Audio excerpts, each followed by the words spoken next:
Jacques, c'est à vous. Oui, on va revenir sur Terre, si vous le voulez bien, pour vous dire que j'ai passé mes vacances de la Toussaint, enfin je dirais plutôt mes vacances d'automne, car la Toussaint, vous le savez, ça peut choquer le bédouin.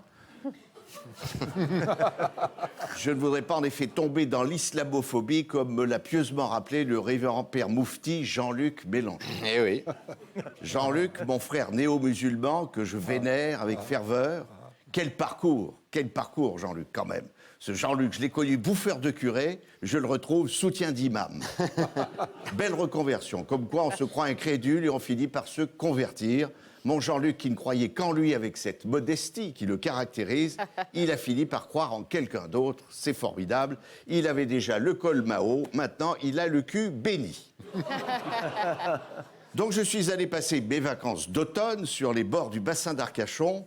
Et je dois dire qu'en plus des huîtres de Gujan-Mestras, qui sont tout à fait délicieuses, j'ai découvert un nouveau coquillage qui vient d'arriver récemment sur les plages de l'Atlantique, le Cocainus basicus.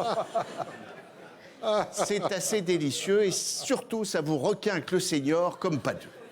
À peine avais-je goûté le produit que le ciel s'est dégagé soudain sur l'Atlantique. Ah, c'est ça. Oui, plus aucune morue à l'horizon, que des sirènes enchanteresses.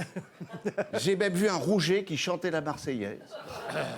Il m'a dit, j'arrive de Lille, c'est normal. Et alors, quand je levais les yeux au ciel, je voyais des araignées, mais alors partout, des araignées de mer, les mêmes que celles qui étaient accrochées à la veste de Cédric Villani.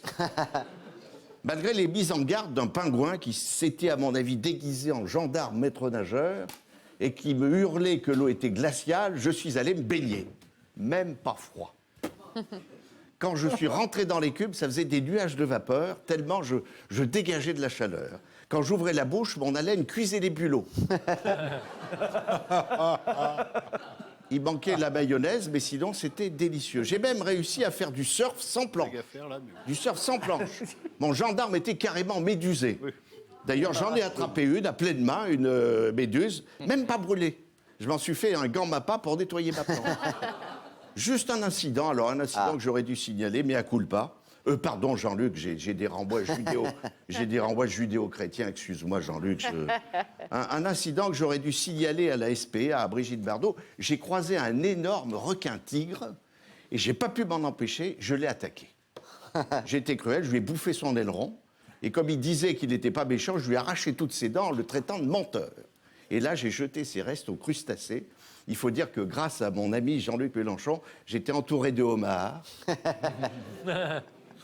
Des homards magnifiques qui avaient réussi à convertir un Saint-Pierre et 3 Saint-Jacques. On s'est fait un gros couscous de la mer. J'en ai repris 2 fois, en faisant le signe de croix tout en criant « Halakbar !»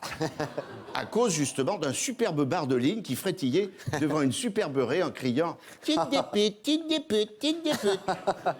Je ne peux que vous recommander donc de consommer ce nouveau coquillage qui serait d'origine colombienne et dont le parfum est carrément stupéfiant.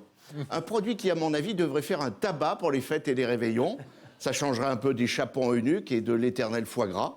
Sauf qu'il ne faut pas en abuser non plus. Je trouvais ça tellement bon que je m'en suis repris une petite lichette. Non. Une petite lichette. Et là, j'ai failli abuser d'un adjudant-chef de gendarmerie. Il faut dire qu'avec ses rangers de chez Louboutin, son treillis fendu, ses longues chaussettes en maille résille et ses lèvres siliconées, il était irrésistible, mon gendarme.